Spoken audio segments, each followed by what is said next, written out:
So this week we're in Tokyo.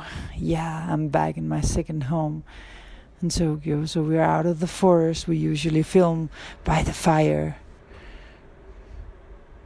And we will have the 5D, 5-dimensional updates in section 2.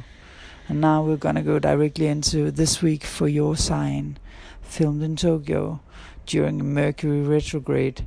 A lot of challenges communication-wise, a lot of love for us all if we dare to open up. Welcome to the show. Welcome to your sign.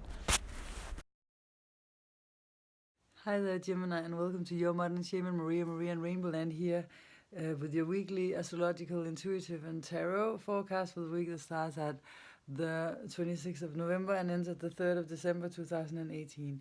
Here I am in Tokyo in our house. We're actually gonna move.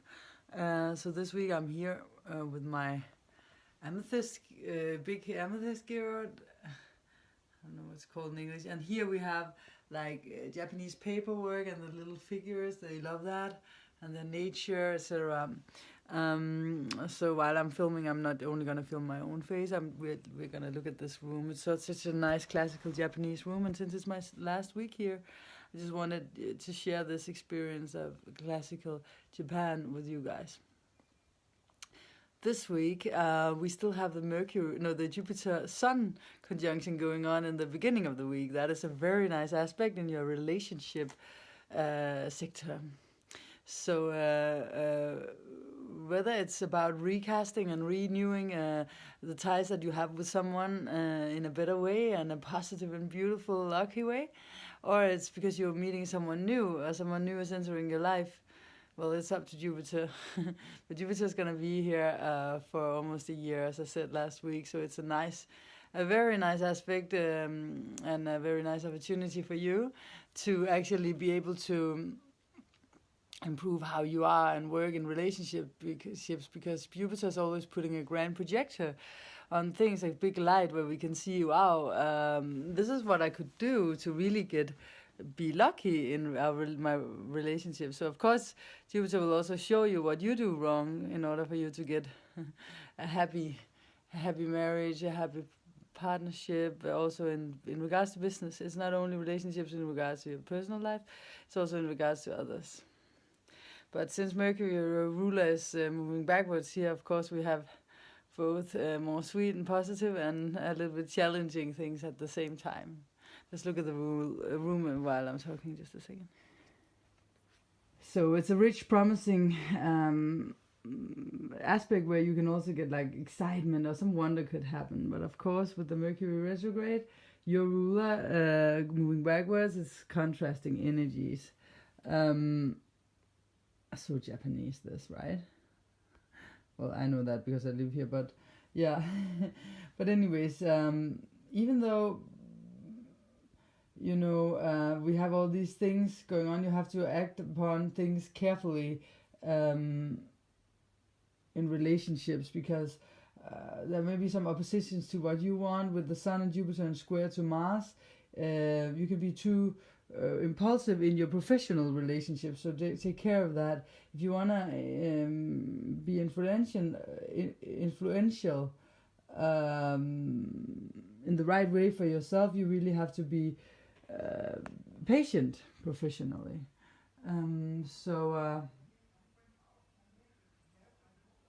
I could hear Japanese people talking. Sorry, I just got distracted. I'm back here again. So patience is required here. Venus in Libra is a very nice place to have her, because she is a beneficial planet who contributes with beautiful and positive things in your 5th house.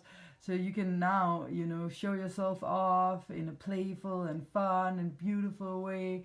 And you're probably also going to be attractive to other people and have this glow to you, where you just shine, follow your heart. But it's in opposition to Uranus in your 11th, so if your relationship is too boring, maybe you'll be looking for more excitement in your life.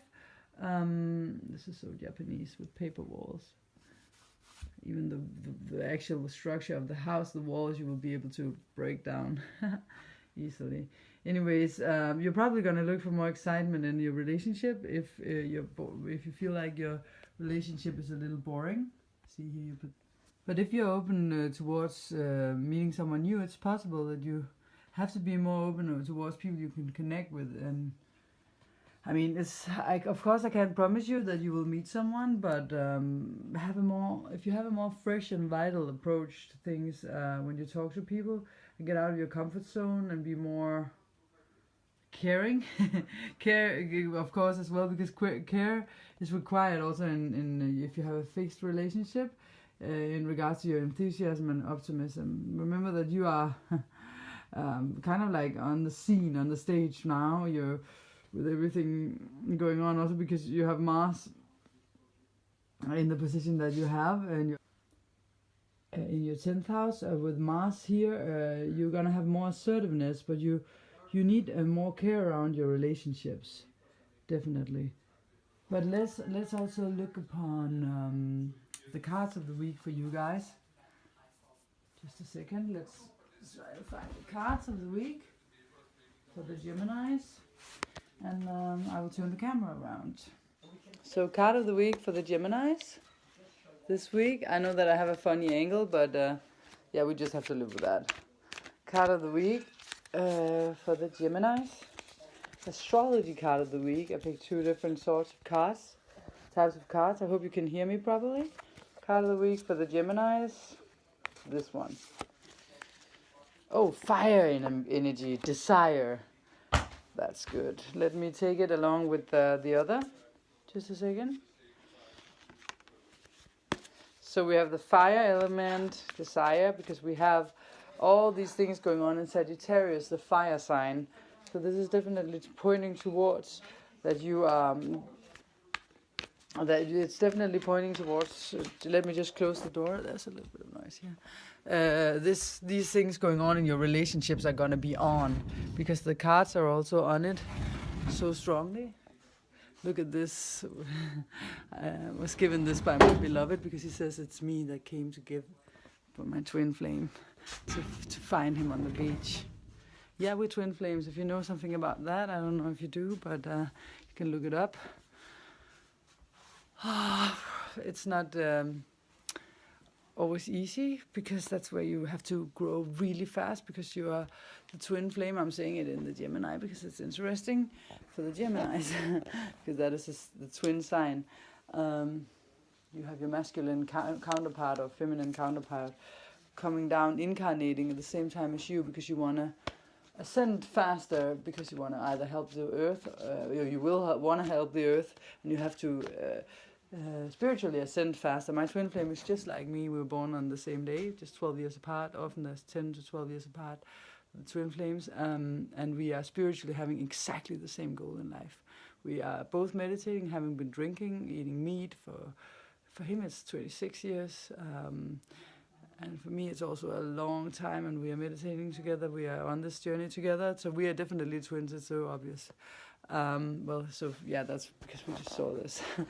But it's not like it's better to come with your twin flame. Of course, it's feel like home completely, because it's your counterpart, but also you're mirroring each other, so you have to see all your downsides. But everyone, even though you're not in a twin flame relationship, can use that from your partner. Let your partner show you. Listen to your partner. If your partner says, oh, with this or with that, you're not in balance, something is not good, and something is, then you have to listen instead of just closing off, saying it's the partner's fault, because our partners, whether twin flames or soulmates, reflect things back to us that we can learn from and that are very important. Knight of Swords, just a second, I just dropped the other card. Let me get it. So we have fire element and the Knight of Swords. So this is about your communication and you moving forward. You're communicating with passion, because the swords are communication, and he's cutting through things, and he's fast.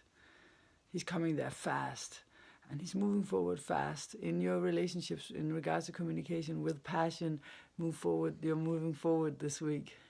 Just be aware of that. Mercury is moving backwards, so you also have to restore and fix things that aren't completely as they are supposed to be in balance, that you need to look upon and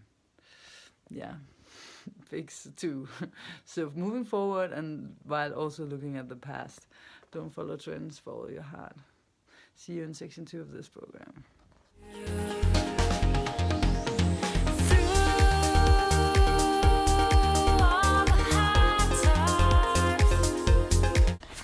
Welcome to section 2, 5D updates for you.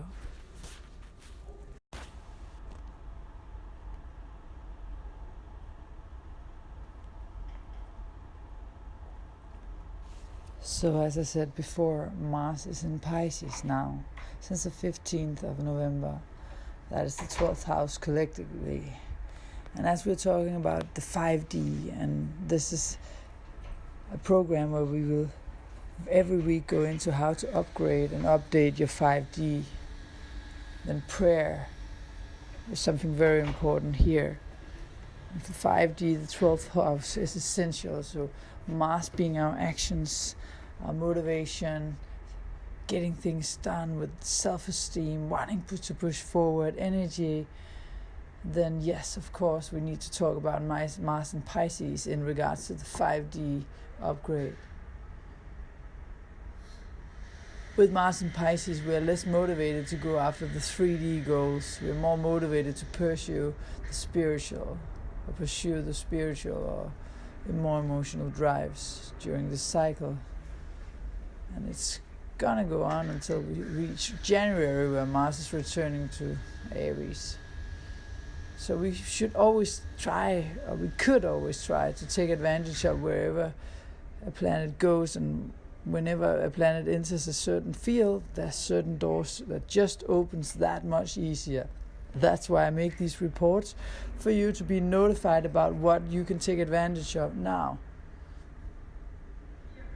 Our energy during a phase like this is more variable rather than straightforward, and also up and down. We dislike confrontation during this period, which is good, because Mars often gets into a battlefield.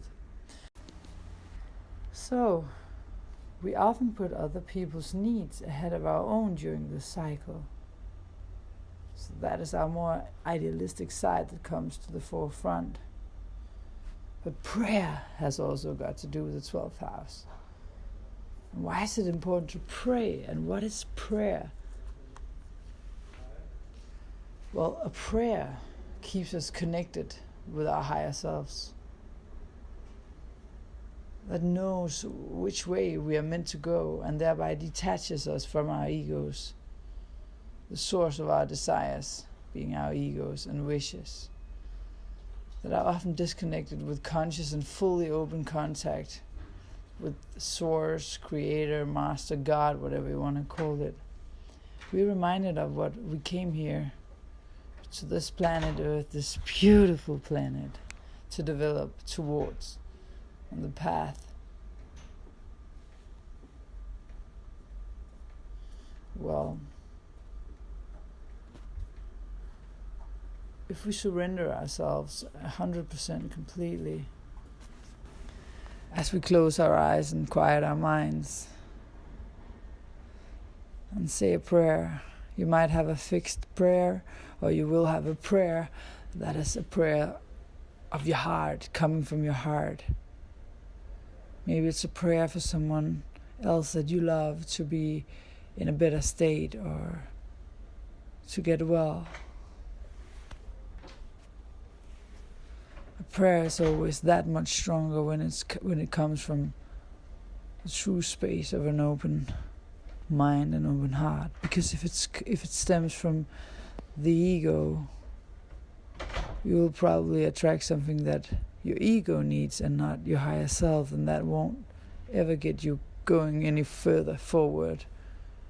So of course, before finding out what you want to pray to. I mean, within different traditions, there are different prayers already handed to us if we need help. But it's a good idea to get to know that you're in contact with that side of yourself that you really want to move forward with, so that your prayer also get aligned with that. Let's say you choose to pray for that you can be less selfish and more selfless. It can also be that you pray for that you are less reactive and more responsive from the heart. It can also be that you want to go from restlessness into peacefulness, from darkness into light, or from heaviness to lightness. These would be the kind of prayers that would come from your higher self. These are the kind of prayers that our higher selves often wish for, because the higher self knows that if we make prayers like this, it's the same as getting fully into alignment with our higher selves. Because our higher selves are light, are peaceful, are selfless. That is the essence. What we are outside of our 3D bodies, our ego, our mind. I'm not saying that we should not use the mind. I'm just saying that there should be a balance, a natural balance. It is not natural for a tool to be in charge, and the mind is a tool we can use when we need it. We made it as us, as something that we identify with. But it is not. We can close the door and open it only when we need this tool.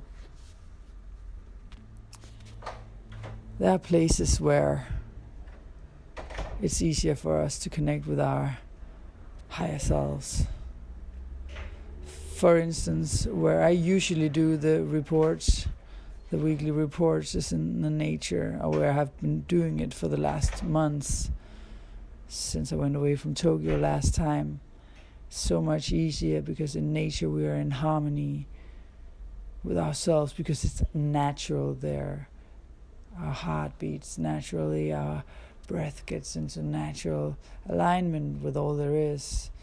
Sometimes in the bigger cities, when we're around people who are also affected by the inevitable noise and vibrations coming from all sides, disturbing our natural harmony, well, the ego takes over so much more easy. This week, for the first week in a long time, I'm filming from Tokyo, but also here I can see the beauty.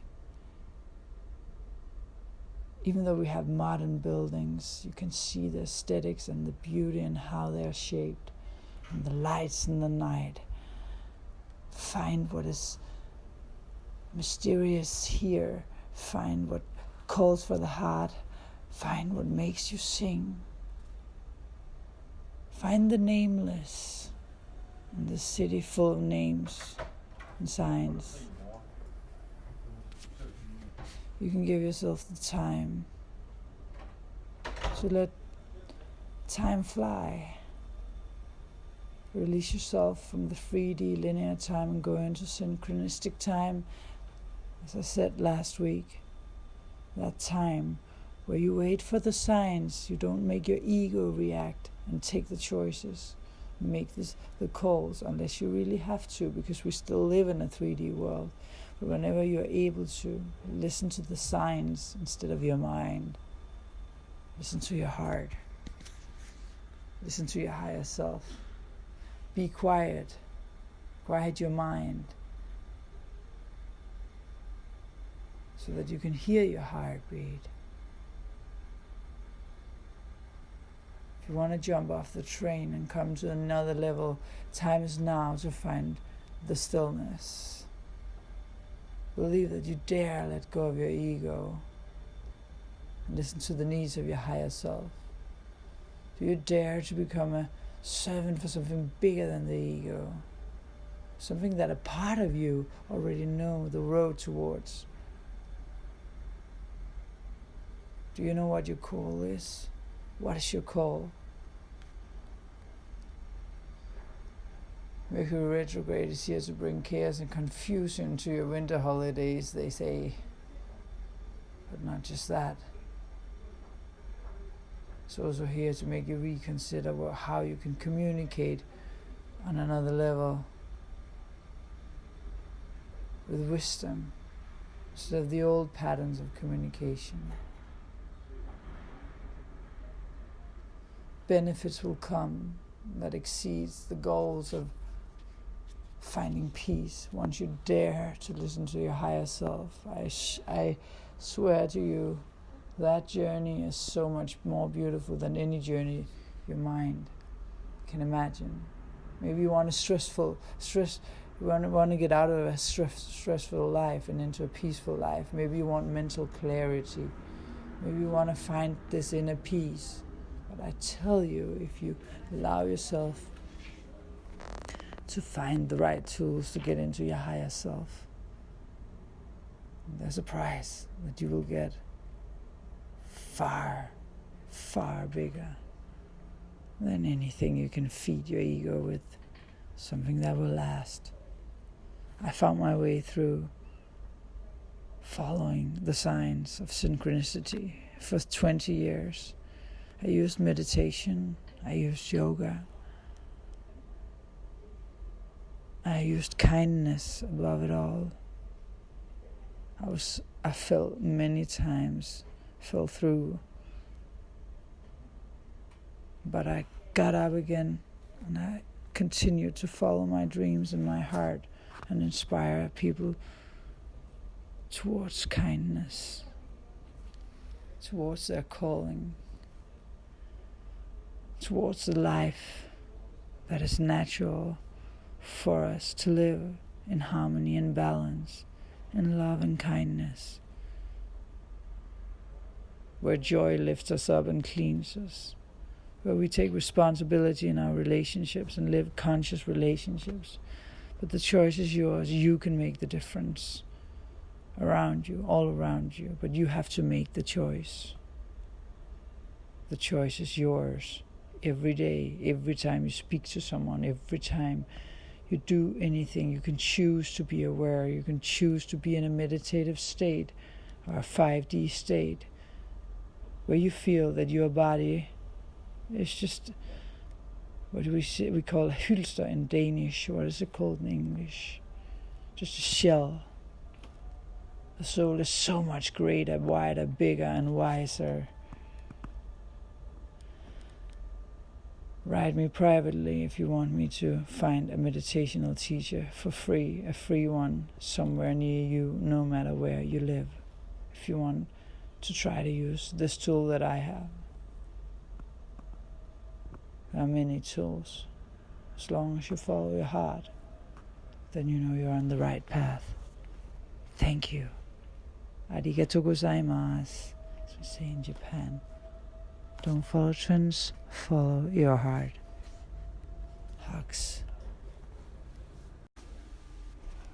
Neptune retrograde is also this month, or this week actually, that it goes forward again after 5 months. November 25th, it turned forward to move forward. And Neptune rules over spiritual evolution, over personal transformations and dreams. When it goes retrograde, it takes away delusions and makes room for realities in these areas. Neptune retrograde will have pushed you into doing things and getting real, rather than just spending your time thinking and dreaming about your future in the areas it has been touching in your life personally. Neptune retrograde clash with the effects of Mercury retrograde because they are in square, and also for the qualities of these two. During Mercury retrograde, we're encouraged to take things slow, think everything through, and reflect, revise, reconsider. Uranus, who we also have in retrograde, is all about change, so different from Neptune retrograde. Neptune retrograde gives us the energy to get things done.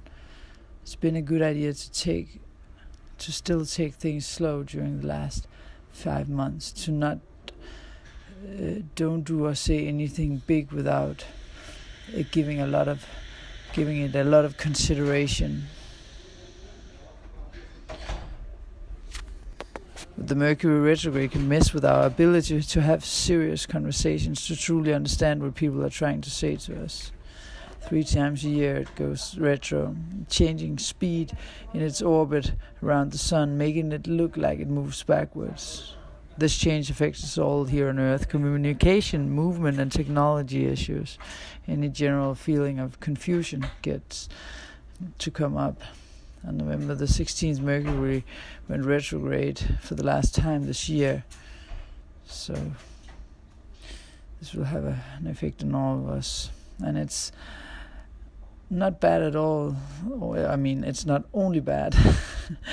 Because, of course, I'm standing here in an airport and everything is delayed, and I'm in another plane because the other plane didn't come, and so many things. But at the same time, I have been solving so many communication issues. Mercury retrograde is about taking things slow. That's why delays come, and thinking and reflecting upon the past. So this period isn't the best time to make a life-changing decision or to start something new, although you might be feeling certain changes due to the Venus now forward and Mars out of his cycle. But seen from the Mercury aspect, it's a good time to go over things, question your motives, and look into your soul. Speak with your higher self to see what you want to continue doing. Mercury retrograde gives us the opportunity to improve how we communicate our messages, our whole essence, and our energy vibrations to others.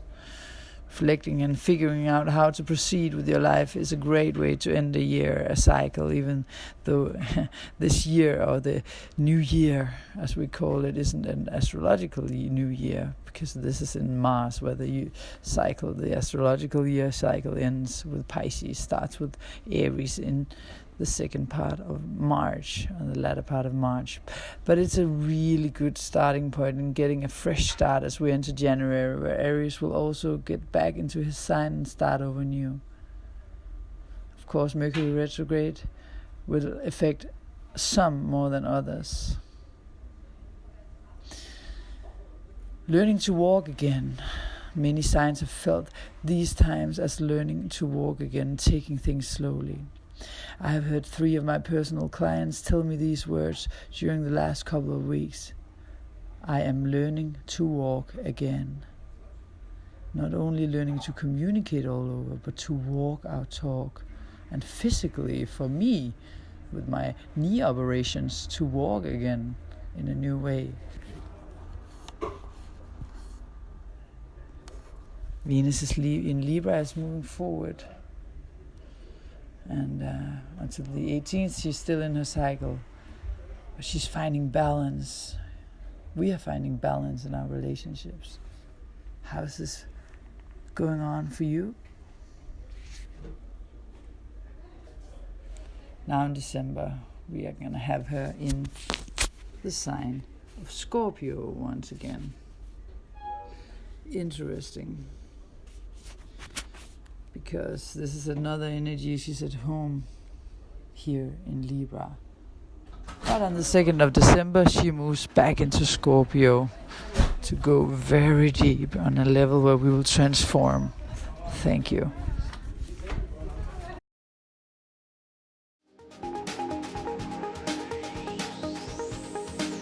There is this angel saying, I'm gonna find my way back home. The secret is love, he said. You've got to lift yourself up, try again. One day you will break through what you long for.